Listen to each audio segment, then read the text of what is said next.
Hola amigos y amigas, bienvenidos a Estudios Bíblicos. Vamos a hablarle en este día especial sobre las metas y la tentación. En este día especial me acompaña mi primo Giancarlos. Estoy muy contento que en este día me acompañe. Él va a comenzar. Hola a todos, como mi primo ya dijo, mi nombre es Giancarlos y en esta oportunidad yo voy a hablarles acerca de la tentación y sobre todo responder una pregunta la pregunta sería ¿cómo responder ante una tentación o ante la tentación? Para responder a esta pregunta, primeramente les pido que vayamos a Juan capítulo 18 del versículo 15 hasta el 18 y Juan capítulo 18 del versículo 25 al 27. Simón, Pedro y otro discípulo seguían a Jesús. Como el otro discípulo era conocido del sumo sacerdote, entró con Jesús al patio del sumo sacerdote, mientras que Pedro se quedó afuera a la entrada, pero salió el discípulo que era conocido del sumo sacerdote, le habló a la portera e hizo que Pedro entrara. Entonces la portera le dijo a Pedro: ¿acaso no eres tú también uno de los discípulos de este hombre? Y él dijo: no lo soy. Los siervos y los alguaciles que habían encendido un fuego porque hacía frío y se calentaban, estaban de pie, y también de pie calentándose con ellos estaba Pedro. Y primeramente, para entrar en contexto, estos sucesos que están en la Biblia suceden después de que Jesús es llevado ante el sumo sacerdote Anás, ante el sumo sacerdote, y entonces lo que da a entender es que Jesús se va con los alguaciles y todos los que intentan matarlo, y Pedro y un discípulo, el discípulo amado, o entre otras palabras Juan, van y siguen a Jesús a donde se va, a donde es dirigido. Y entonces Juan entra porque Juan era conocido por Anás, además por las personas o los servidores de Anás. Por lo tanto, Juan puede entrar accesiblemente porque le dejan entrar, y Pedro se queda fuera porque a Pedro no lo conocían mucho, solamente a Juan. Y Juan, al darse cuenta de que Pedro no había entrado con él al patio de Anás, vuelve y le pide a la portera que Pedro entre. Y entonces la portera le hace una pregunta muy curiosa, que más adelante lo vamos a ver, y Pedro le da una respuesta. Después Pedro entra y se queda ahí Pedro, mientras que ya no se habla más de Juan. Bueno, para responder a esta pregunta de cómo responder ante la tentación, primeramente vamos a ver la forma correcta de responder ante una tentación, y se podría decir entre comillas la forma incorrecta de responder ante una tentación. Primeramente, centrándonos en la forma incorrecta de responder ante la tentación, es lo que hizo Pedro. Pedro sabemos que es el discípulo de Jesús y también era muy conocido porque era muy compulsivo. Muy rápido actuaba y algunas veces actuaba sin pensar. Y en esta ocasión, Pedro, antes de entrar al patio de Anás, recordemos lo que dije, la portera le hace una pregunta. La pregunta es la siguiente. Le dice: ¿acaso tú también eres un discípulo de Jesús? Y entonces Pedro le responde: no, no lo soy. Y Pedro responde no porque dentro de él sabía que en sí todas las personas que estaban allí en cierta forma tenían un rencor hacia lo que enseñaba Jesús, ya que Anás, que era el amo de todos esos servidores que tenía, odiaba a Jesús, por lo tanto sus servidores tendrían la misma idea. Entonces Pedro, al llenarse de miedo y pensar que si responde que sí es servidor de Jesús, discípulo de Jesús, lo condene o lo agarren preso, le responde no. Y acá también se puede ver al otro lado la respuesta correcta, que es de parte de Juan, porque aquí hay algo interesante. La portera le dice a Pedro: la pregunta es, ¿acaso no eres tú también un discípulo de este hombre o de Jesús, entre otras palabras? Es interesante porque dice también, es decir, es como si mi papá fuera hincha de la Alianza Lima o hincha de un equipo de fútbol, y entonces viene mi tío y me dice a mí, ¿tú también eres hincha de Alianza Lima o de ese equipo de fútbol que sigue tu papá? Ese también quiere dar a entender de que la portera ya sabía o ya conocía de que Juan era discípulo de Jesús. Y es interesante cómo los dos responden a la misma pregunta, pero cada uno, Juan responde de la manera correcta y Pedro responde de una manera incorrecta.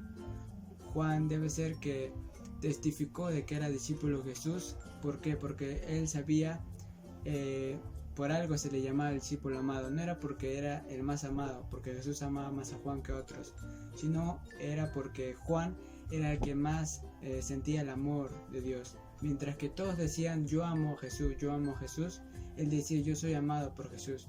Nuestro amor siempre por Dios va a ser limitado, pero el amor del Señor hacia nosotros va a ser infinito. Por lo tanto, Juan se sentía protegido. Sabía que el amor de Dios, el amor de Jesús estaba hacia él y nada le podía pasar o nada podía romper esa comunión que él tenía ya con Dios. Pero Pedro, por otra parte, él decía yo amo a Jesús, no decía Jesús me ama. Y en su amor limitado se sentía desprotegido. Pensaba que, de alguna forma diciéndolo, que Dios no podría librarlo de esa tentación y por lo tanto cae. Más adelante vemos en Juan 18, versículos 25-27, las otras dos tentaciones que pasa Pedro. Y la primera cuenta de que Pedro estaba junto a Pedro ya entró al patio de Anás y está junto con los alguaciles. Como hacía frío, cuenta la Biblia que Pedro se acerca a una fogata donde habían diferentes servidores de Anás y se estaba calentando con el fuego de esa fogata. Y entonces en una de esas uno le pregunta, ¿acaso no eres tú uno de sus discípulos? Acá se puede ver algo importante porque menciona que Pedro se acerca a los servidores, a los alguaciles de Anás, pero Juan no menciona que Juan sigue a Pedro, sino que Juan está un poco separado y Pedro cae en tentación y Juan no. Para explicar esto sería, Pedro se acerca a la tentación, es decir, está muy cerca de la tentación, por lo tanto,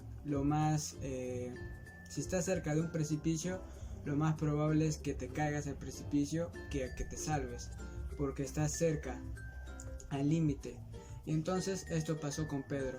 Pedro estuvo muy cerca o estuvo junto a las personas que podrían reconocerlo, porque recordemos que Jesús era Galileo, por lo tanto Pedro también era Galileo y entonces tenían una característica física o se expresaban igual. Es como si decir, nosotros podemos reconocer a alguien que es limeño y a alguien que no es limeño. Si es que nosotros vamos a la sierra, obviamente vamos a saber rápido quiénes son limeños y quiénes son de ese lugar, de esa tierra de la sierra. Por lo tanto, también podrían reconocer a Pedro que era Galileo. Y como Jesús también era Galileo, muchos le podrían haber preguntado, como le preguntaron, si él era discípulo de Jesús. Y entonces Pedro, como estuvo cerca de la tentación, se cayó en la tentación. Pero Juan, que se mantuvo lejos de la tentación, no cayó en tentación. Allí podemos ver nuevamente la forma correcta y la forma incorrecta de estar o de responder ante una tentación. La forma incorrecta para no caer en la tentación es siempre mantenernos alejados. Si es que vemos que un suceso, una situación es tentación para nosotros, alejarnos. Pero si es que nosotros vemos la tentación y en vez de alejarnos nos acercamos, lo más probable es que caigamos en la tentación, así como Pedro. La tercera comparación que podría hacer entre Pedro y Juan, respuesta correcta y respuesta incorrecta ante una tentación, es la siguiente: de que en el versículo 26 del capítulo 18 de Juan, uno de los siervos del sumo sacerdote le dice a Pedro: ¿acaso no eres tú el que estaba en el huerto con Jesús? Y esto lo podemos recapitular porque cuando a Jesús lo prendieron, Pedro tenía una espada e intentó matar a un hombre, y el nombre de ese hombre se llamaba Malco. Entonces Pedro intenta matarlo, pero falla y le corta la oreja. Y por ese suceso, por las acciones o errores que pudiste haber cometido en el pasado, ahora te puede como que te puede costar o te puede tender una trampa, igual como a Pedro. A Pedro le estaban haciendo la misma pregunta por la acción pasada. Tenía una tentación por lo que había hecho antes. Y Pedro sabía que si él decía sí, yo estuve en el huerto, lo reconocerían y lo iban a llevar preso por intento de homicidio, porque en sí él intentó matar a Malco. Y se sentía como amarrado o encadenado, porque si él se sentía entre la espada y la pared, porque si decía que sí lo mataban y si decía que no, entre comillas, no le sucedía nada a nivel físico, pero sí espiritual. Y entonces otra vez Pedro niega que es el seguidor de Cristo, y allí es cuando canta el gallo y Pedro se da cuenta de algo muy importante. Antes de hablar acerca del significado del canto del gallo, quisiera responder la pregunta: ¿cómo responder ante una tentación? De alguna forma diciéndoles como lo hizo Juan, manteniéndonos lejos de la tentación primeramente, alejarnos lo más rápido y lo más lejos de una tentación, además de sentirnos amados por el Señor y saber que estamos protegidos. Y si es que en algún momento alguien nos dice: hey, tú eres cristiano, tú eres hijo de Dios, o tú vas a la iglesia, no avergonzarnos, sino a aceptar, y en vez de avergonzarnos, aceptar y compartir del evangelio. Y también de que las acciones pasadas que pudimos haber cometido ya son borradas, porque en el momento en el cual nosotros nos hemos convertido al Señor, somos nueva criatura. Y lo otro, si es que tú respondiste bien, si es que tú pudiste tener la victoria ante la tentación, te felicito y que Dios te bendiga. Pero si es que tú no pudiste responder bien ante la tentación, si es que en vez de haber obtenido la victoria obtuviste la derrota, te quiero decir esto: que te pasó lo mismo que Pedro, pero no te preocupes, porque Pedro, al escuchar el canto del gallo, fue como que sus ojos se abrieron y dijo: ¿pero qué hice? ¿Qué estoy haciendo? Porque el canto del gallo significa el llamado al arrepentimiento. Allí Pedro recapacitó, concientizó y se arrepintió de sus pecados. Una cosa es remordimiento y otra cosa es arrepentimiento.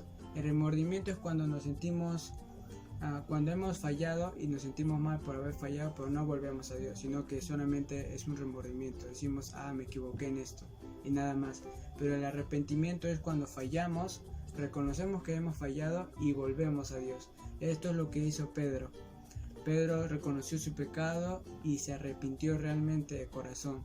Y entonces por eso más adelante Pedro ya es cambiado y lleno de fortaleza. Tú también, si es que te equivocaste, si es que caíste en la tentación, no te preocupes, aún tienes oportunidad y puedes arrepentirte, siempre y cuando sea con un corazón sincero, con un corazón Amén. de arrepentimiento.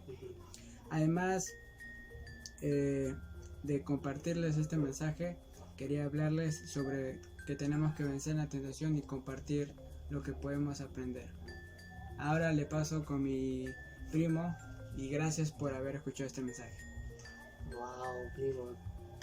Está muy interesante este mensaje hermoso. Wow, es un privilegio. Ahora me toca a mí. Sobre mi tema es la importancia de plantearte metas en este año. Todos me conocen, me llamo Yair Nicolás Guerrero Sea. Este video será una bendición para ustedes. Si se han suscrito, suscríbete, dale un fuerte like, activa la campanita de notificaciones para que no se pierdan ninguno de nuestros videos. Amigos y amigas, les enseñaré 4 puntos importantes sobre la importancia de plantear metas en este año. Por favor, quédense hasta el final. El primer punto es que fuimos diseñados para perseguir metas. En Eclesiastés capítulo 9 versículo 10 nos dice: todo lo que te venga a la mano a hacer, hazlo según tus fuerzas. En el sepulcro, que es a donde vas, no hay obras ni proyectos, ni conocimiento, ni sabiduría.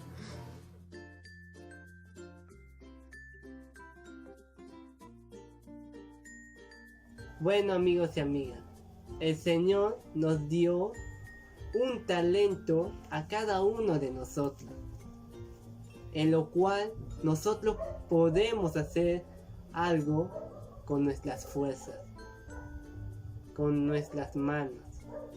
Por ejemplo, si nosotros tenemos un material, nosotros queremos hacer algo, un objeto, una cosa que nos ayudará mucho, pues así es el talento del Señor que nos da a nosotros y nos lleva a la meta, pero siempre confiando en el Señor. ¿Qué es una meta? Una meta es el objetivo, el propósito, un sentido de dirección en lo cual nos dirige con nuestras energías, nuestros anhelos y propósito. El segundo punto es: las personas con metas no son diferentes a las personas que no tienen metas. En San Mateo capítulo 7 versículo 24 al 27 nos dice: A cualquiera que me oye estas palabras y las pone en práctica, lo compararé a un hombre prudente que edificó su casa sobre la roca. Cayó la lluvia, vinieron los ríos y soplaron los vientos, y azotaron aquella casa, pero ésta no se vino abajo, porque estaba fundada sobre la roca. Por otro lado, a cualquiera que me oye estas palabras y no las pone en práctica, lo compararé a un hombre insensato, que edificó su casa sobre la arena. Cayó la lluvia, vinieron los ríos y soplaron los vientos, y azotaron aquella casa, y ésta se vino abajo, y su ruina fue estrepitosa.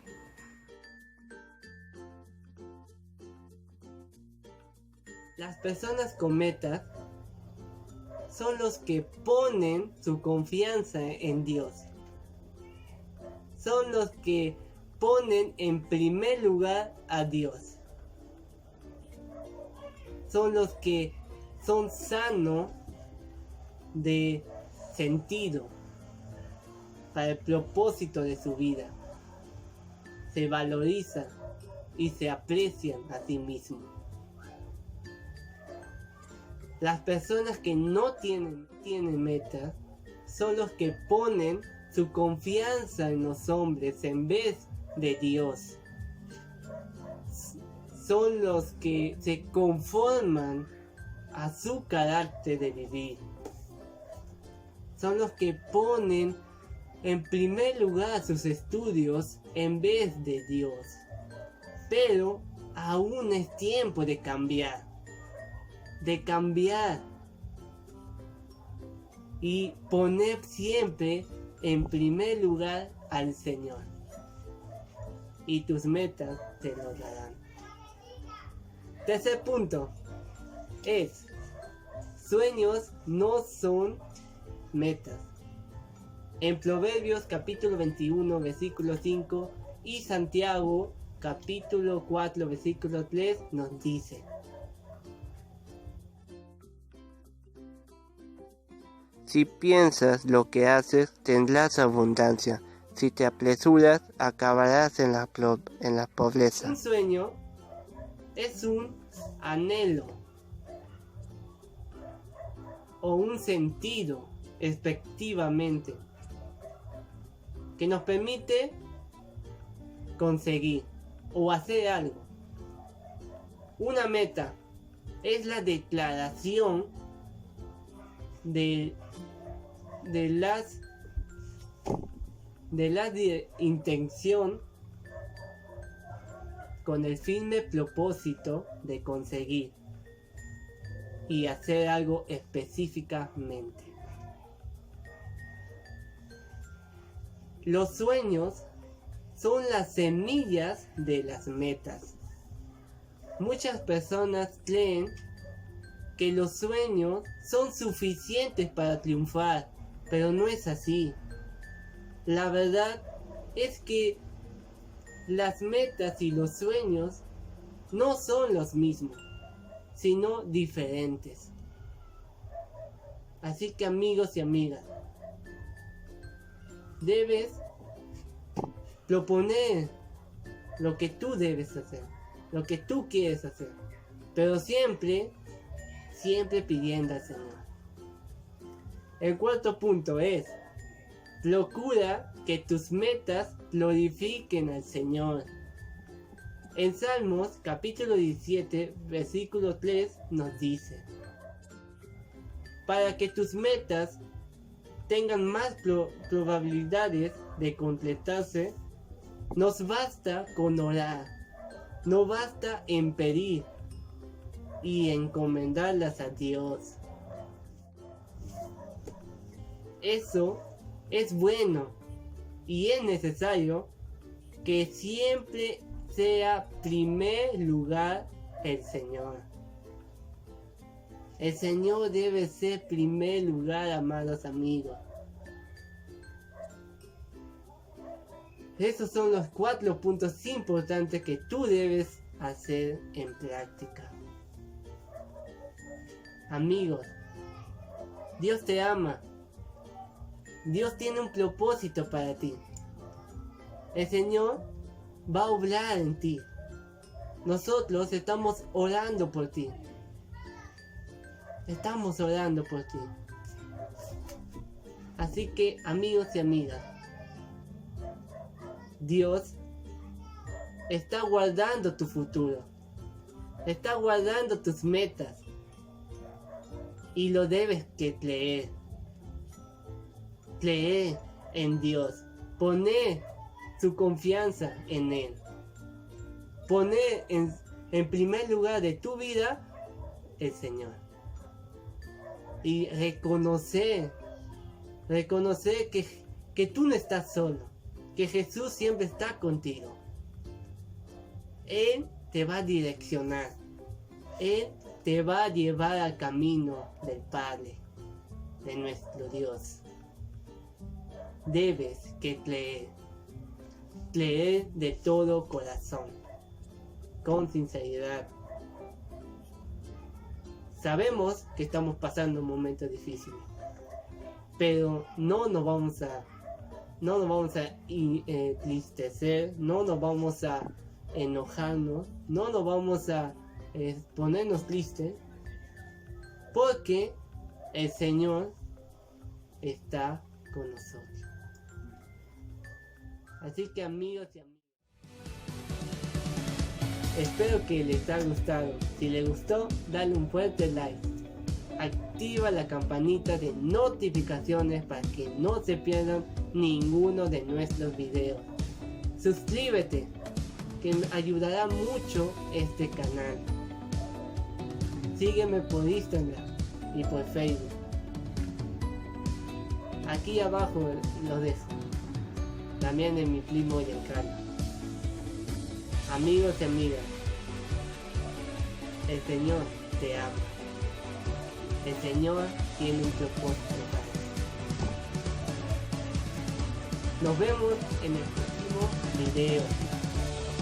En el nombre de Jesús.